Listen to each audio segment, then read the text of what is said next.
So, needless to say, disappointed with the outcome today, but not disappointed or discouraged by our players. I thought the effort was there. Thought we had a good week of preparation and practice. I thought the guys were wired in, and we knew what we were up against, what we had to do today to be successful, and credit our opponent. They did a good job of setting the tone. It made it difficult early for us in offensive and defensive phases.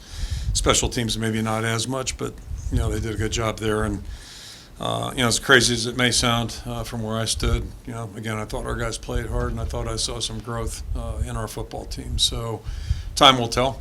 We'll go from there. But, we'll look at the tape tomorrow. We'll go back and look our wounds a little bit, hopefully learn, hopefully grow, and we'll move forward on Monday. And that's our plan right now.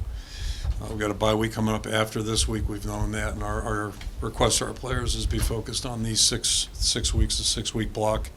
Then we'll figure things out afterwards. So that's our plan, and I'll open it up for questions. What challenges did Michigan's rushing attack, especially Blake Corum, pose for you guys? Well, he's an outstanding back, first and foremost. Really good football player, and that didn't surprise us. I mean, you just watch film, you can see that. And then they're good up front. Those guys last year and this year are really blocking well. They got good tight ends that block well, and then the other part of the equation is they threaten you outside. They've got really good receivers and a quarterback that can get out to them. So, you got to choose your poison a little bit defensively, and if you load up too much in one area, you're going to be really vulnerable in another spot. How encouraging is Luke Lachey's emergence here the last couple of weeks? Really good. And I can't say we're surprised. We've just been watching him grow and develop. I just talked about him on the radio a little bit, and I don't know what his age was, actual age when we recruited him, but he just looked like he was 16, like a really young-looking guy.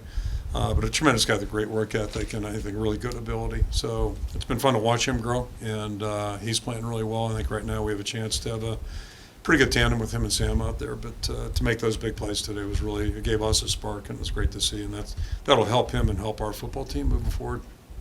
Called timeout on the clipping penalty. Did you get a valid explanation, or I'm guessing not? Yeah, I got valid. I mean, it's I think you always get a valid explanation.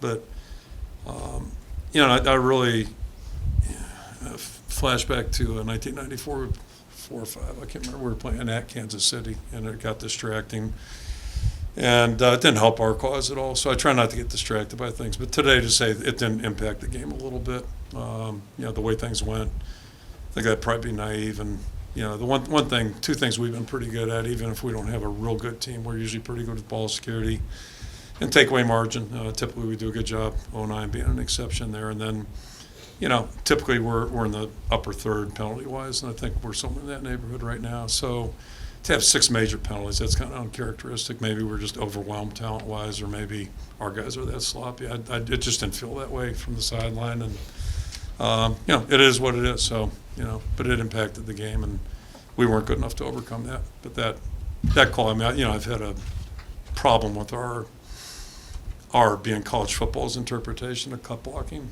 for probably a decade now, and I don't see that getting any better. The good news is they'll probably eliminate it from football next year, so won't have to worry about it. If an offensive lineman has his helmet across the far side knee, it's a legal block. Which is what happened. It is a legal block? Yeah. That's what you saw? That's what I saw. Okay. I'm co-signing, I'm not saying it. Okay. Co-signing. And then as far as Logan Jones is blocking too long, too hard during the play, I mean, how did that? Yeah, you can't be too aggressive out there in that field. You just can't do that. With a play that's still going on. You guys have seen Linderbaum do that a lot on the other side of the line of scrimmage. This just happened to be where the defender was, and he's finishing the play, and that's something we really emphasize and teach. So, I'm a little perplexed by that one, and I don't know when you're supposed to know when to stop if your opponent's still going. So, it's a little confusing. When you look at the offense, the passing game, especially third quarter into the fourth quarter, seemed to get some rhythm and some movement. Maybe for the first time this year, it looked like it was really in concert for multiple possessions.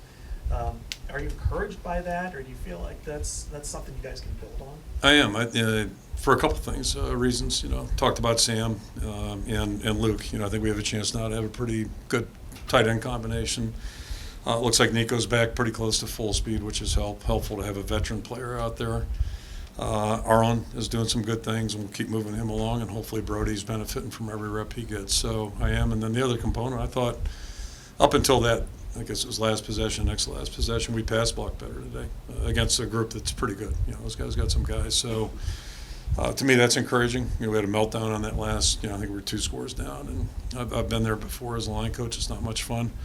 So it's not like it's the first time I've seen that, and we'll grow through that and work through that. But I saw a lot of things I thought that were better, and but that's not going to get it done for us unless we really, we got to keep pushing this thing forward and squeezing some things down. Coach, some of the Speaking- guys talked about they see the improvement, it's just not coming quickly enough. Yeah. Would you agree with that? And I guess how Yeah, do I you mean, speed that up? Yeah, when you come up short, but again, we knew what we were up against today and what we had to do, and really we couldn't force only one bad play, I think, on their part, the quarterback's part. We had that one down to the right of our bench, which we were hoping maybe we could get a little bit more going there, but to his credit, he played a really good game. So yeah, but I think. I think we're growing. I do think that. Campbell's been playing at a pretty good level. He, by the way, got tackled. It looked like to me. You guys probably saw that one, right? Looked like he's in a hole and some outside hands snatched him down. But he played through that, and I think we're not. I'm not disappointed. I'm not discouraged, but I am disappointed. That Campbell play, why don't you think that was a flag? Why wasn't it? Yeah. They didn't call it. It's easy. It's real easy. Did It was only at the point of attack, but other than that, and pretty obvious. I mean, it looked pretty flagrant, but they must obviously didn't see it. And I'm not questioning anybody's integrity either. I'm not going down that road. The guys are working hard, and it's hard. They got a really hard job, really hard job. Did it feel like you guys defensively across the line couldn't get any traction early in the game? They went like 11 plays, 13 plays, 13 plays. You couldn't get off the field. We couldn't get off the field, and if you can't stop the run, it's tough. It's easy to call plays when you can run the ball. And, not minimizing what they were doing. But again, the pressure they put on you from my vantage point, you see both those receivers last week running by DBs, and so if you match up on them one-on-one, you're living dangerously there with a guy who can throw it. So, it's a lot of cat and mouse, and it's tough. But they did a really good job, and it looked like they were executing very well, too. How have you been seeing Deontay and Keegan progress in terms of injury recoveries? Not fast enough, obviously, but Deontay's got a broken bone, so that's what we're dealing with. I think there's a realistic chance he'll be back after the bye week. The good news for him is he can run. He's been, he'll be in great shape because that's all he can do is run. He can't catch. But hopefully we'll get him back, and he was doing really well prior to his injury. So if we can get him back, now you're talking about a guy that's been around here for a while, not just a first-year guy, and that would help. But we still don't know what it's going to look like once he gets cleared.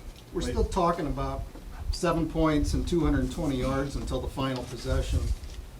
What can you do to get from that to, a level that can give you a better chance to win? I mean, it's kind of what I just described. It's everything kind of coming together. I think we're getting better up front. At least that's my assessment after today. I haven't seen the film.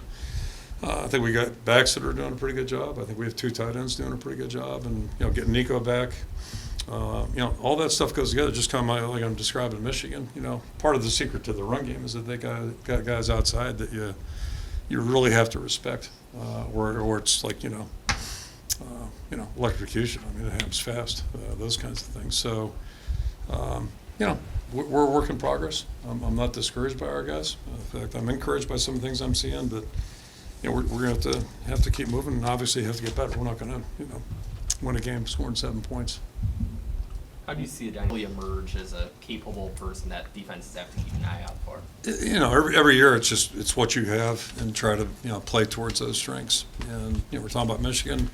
They've got a couple of really good tight ends. One wasn't here, I don't think, but they've got a couple, 3 that are really good. Good receivers and good backs. So I mean, they've got a pretty veteran group there, at least a really capable group. So we're going to try to play to our strengths. And again, I think Luke's coming on, so that's good. Was there any discussion, I think it was in this drive down to the 5 where it ended, on the Sam Laporta catch, it went for no gain, but kind of appeared he caught it at the 6, and then they marked it at 8. Was there any discussion in your headset with maybe your guys about looking at that play or asking to have them look at it? I work under the assumption they're reviewing everything. That is one difference between our conference and the conference that officiated earlier in the season. Like, they didn't review. I don't know if it was good play or not play, but they didn't stop. Or the Big Ten, you can count on that. And even their touchdown down to our left looked like a bang play, and tempted to burn one there, but I know it's getting reviewed, so at least you know that. Yeah. What was the offensive game plan today? I mean, you look up in the third quarter, 0 points, 98 yards, and it's almost fourth quarter, and it was. Yeah, I guess I look at it differently. Like I'm thinking about a run that we hit off left tackle, was that the first holding penalty? Where it looked like a pretty clean play, and, we gained whatever, 20, 25 yards. So you go from, moving the ball down the field 20 yards, let's say it was 20, and now you're back. I think, you guys are at the game. It changes the complexion of everything you do. We don't have a lot of good calls for 3rd and 20s. It's just really tough, to come up with something that's going to be good. And so, yeah, those little negative yardage plays impact, whether it's, lost yardage plays, sacks, or certainly not only penalties, but 10 yards or 15-yard penalties. It's hard to overcome that offensively. So, again, I'm just telling you what I saw. I thought we grew. I thought we did some things better today. Tom will tell. I may be totally crazy. Because of the penalties, Caleb Johnson's stats might not be as good as they could have been. What did you see out of him, though? It seemed like he was running with it. Yeah, I think he's a good young player who's playing pretty well. And you're exactly right. And that's just kind of what I'm trying to articulate is that, when yards are taken off the board or, negative yardage plays are thrown on, it kind of skews things a little bit. And, we had a total meltdown that last possession with the ball. So that's some negative yardage plays too. So, you factor them. But I've been through that. Unfortunately, it's not much fun when you're in that situation. It's not much fun for the 5 linemen trying to protect. And, we weren't good enough to rise to that challenge today. But maybe that'll help us down the road too, because we'll be there again at some point. And hopefully we'll grow from that. When you're trying to get traction offensively, there's a player where Nico caught the ball down at the 2 and then got called back by a penalty.